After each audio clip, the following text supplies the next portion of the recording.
السلام عليكم ورحمة الله وبركاته. مرحبا بكم تلاميذ الصف الثاني.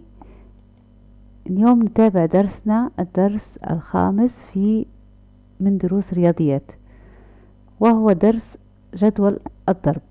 هناخده اليوم جدول ضرب 2. هناخده طريقة اسمها طريقة القفزات، هتساعدنا في فهم جدول الضرب وحفظه. الضرب في 2. القفزات شو معناها قفزات؟ يعني هنديروا قفزة جدول 2، القفزة متاعها كل قفزة تساوي 2. يعني مثلا هنا عندنا مزلجتين، كل قفزة هتكون بمزلجتين أو ب2، كل مجموعة هتكون ب2. يعني لو إن إحنا درنا قفزة واحدة هتكون 2، قفزتين هنزيدوا عليها 2 أخرى هي هتكون 4، 3 قفزات 6، 4 قفزات 6 و2 8، مظبوط. 5 قفزات 10، 12، 14، 8 قفزات 16، 9 قفزات 18، 10 قفزات 20. كل مرة نزيدوا في كم؟ في 2. 2 و2 4، 2 و4 6، 6 و2 8، 8 و2 10، وهكذا. يعني كأننا نديروا في سلسلة نعدوا فيها كل مرة نزيدوا في 2. شوفوا فهمان حتى هو دار نفس الطريقة. فهمان شنو قاعد يحسب؟ فهمان عنده أكياس، 7 أكياس، كل كيس حط فيه 2 فاكهة اللي هي أناناس، 2 أناناس، 2 أناناس في كل كيس.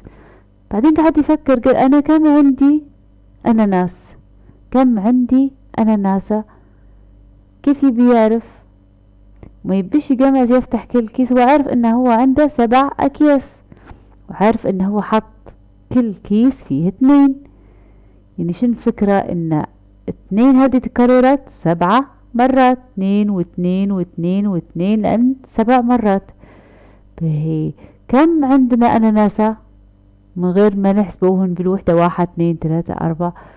نشوفوا الكيس الاول، نحط يدنا صبعنا الكيس الاول اللي هو 1 كان فيه 2. الكيس الثاني كان فيه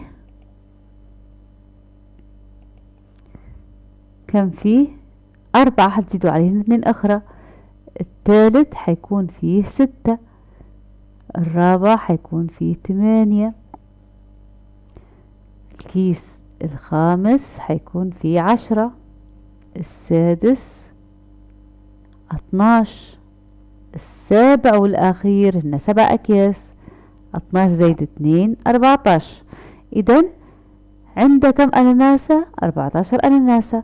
لو إن حسبناهم بالطريقة هذه بالقفزات، كتبنا الأعداد الزوجية 2 4 6 8 10 12 14، هنلقوا إن القفزات القفزة الأولى 2، الثانية، الثالثة، الرابعة، الخامسة، السادسة، السابعة اللي احنا نبوها 14. إذن كم عنده فهمان أناناسة؟ عنده 14 أناناسة. بيشوفوا سمعان، حتى سمعان عنده فاكهة بس عنده علب، وكل علبة هن 8 علب اللي عنده، كل علبة فيها 2. يعني 2 تكررت كم مرة؟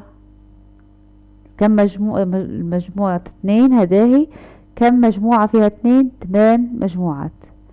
يعني 2 ضرب 8.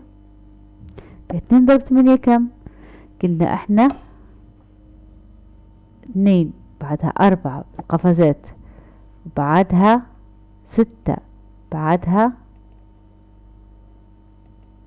مظبوط 8، بعدها 12، بعدها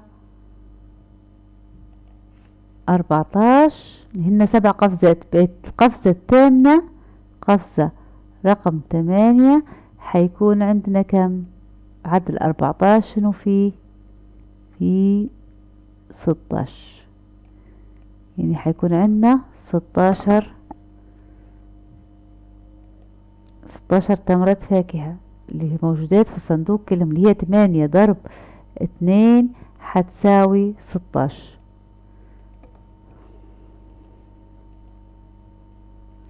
توا بنفس الطريقة هنكتبه باش نسهلوا على روحنا، بنحلوا مجموعة من التمارين الحسابية في ضرب جدول ضرب 2. نكتبوا القفزات، نبدأ بالقفزة الأولى 2 ثم 4 6 8 10 12 14 لعند آخر قفزة اللي هي القفزة العاشرة هتكون 20. نستعين بها في الإجابة عن الأسئلة اللي هنا. يعني 4 ضرب 2 تساوي كم؟ تساوي يعني 2 كم قفزة؟ 4 قفزات كم حيساون؟ 1 2 3 4 8. 7 ضرب 2 كم قفزة حتكون؟ 1 2 7 قفزات 3 4 5 6 7 14. 2 ضرب 7 14 اللي هي نفس الشيء. الضرب نقدر نقوله 7 ضرب 2 أو 2 ضرب 7 نفس الشيء. 9 ضرب 2 هنشوفوا كم قفزة؟ 9 1 2 3 4 5 6 7 8 9 وهو اللي نحن نبوه هتكون 18. 2 ضرب 5 نفس الشيء، هذه الأربعة، إذا 2 10. 10 ضرب 2 سهلة، هذه 10 قفزات اللي هي 20. 6 ضرب 2 اللي هي 1 2 3 4 5 6 12. 2 ضرب 6 نفس الشيء. ممتازين. عجلة الأعداد هي نفس الفكرة. شوفوا في عجلة الأعداد اللي عندنا هنا، هذا فرحان عنده عجلة الأعداد فيها أرقام، هي عبارة عن تكرار أو ثنائي، يعني 2 بعدها 4 بعدها 6 قفزات 8 9 10 12 14 16 18 20. يعني هي نفس الشيء. جدول ضرب 2 2 في الواحد ب2، 2 في 2 ب4، 2 في 3 ب6 وهكذا. توا نجو نستعينوا بالعجلة اللي عندنا في الإجابة عن المسائل الموجودة. 9 ضرب 2 18. كيف عرفتها؟ مشيت من 1 2 3 4 5 6 7 8 9. ممتاز. 4 ضرب 2 حنمشي 4 قفزات 1 2 3 4 8. 6 ضرب 2 1 2 3 4 5 6 12. 2 ضرب 2 سهلة اللي هي 4. 5 ضرب 2 10. 1 ضرب 2 2. 8 ضرب 2 1 2 3 4 5 6 7 8 16. 7 ضرب 2 اللي هي قبلها، هذه 8 ضرب 2 16. إذا 7 ضرب 2 حتكون كم؟ ممتاز 14. طبعا بعد ما تحلوا العجلة تحلوا الأرقام. شوفوا الأرقام اللي هنا، رقم 1 طلع لي الناتج 18. 18 يقابله حرف اللي هو حرف الياء. ستف الحروف اللي طلعت لنا هتطلع لنا كلمة حتحبوها، كلمة يحبها فرحان واجد ويحبوها جميع تلاميذ. شوفوها وجمعوا الكلمة وأقروها. توا جدول الضرب موجود قدامنا، يعني 1 ضرب 2 يساوي 2،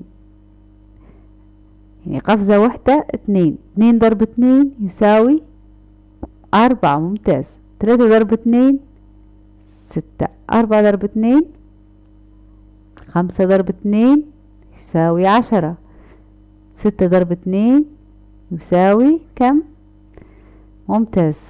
7 ضرب 2 8 ضرب 2 9 ضرب 2 و10 ضرب 2 يساوي 20. توا سهل علينا جدول رقم 2، نقدروا نحلوا، نفتحوا كتاب تدريبات ونحلوا المسائل الموجودة فيه، مسائل بسيطة وسريعة. أول تدريب عندي رقم 1 نكتبه في تسلسل زوجي. تسلسل زوجي معناها ثنائي، يعني نكتبه 2 شو اللي بعدها متسلسل بعدها 4 اللي بعدها 6 اللي بعدها وهكذا. عندي له ألف وباء وجيم ودال. أكمل الفراغات. هنا جدول الضرب نستعين بجدول الضرب اللي عندنا أو بطريقة القفزات. نكتب القفزة الأولى 2 4 6 أو بأصابعنا اللي هنا عندنا 10 ونحسبوا كل 2 كم تكررت مرة، يعني 5 ضرب 2 5 قفزات 2 4 6 8 10 1 2 3 4 5 هي حتكون 10. وهكذا نكملوا الجدول كله. وشكرا لحسن استماعكم، برافو عليكم كنتوا شاطرين. والمرة الجاية حنكونوا ناخدوا الدرس جدول ضرب رقم 3. والسلام عليكم ورحمة الله وبركاته، مع السلامة.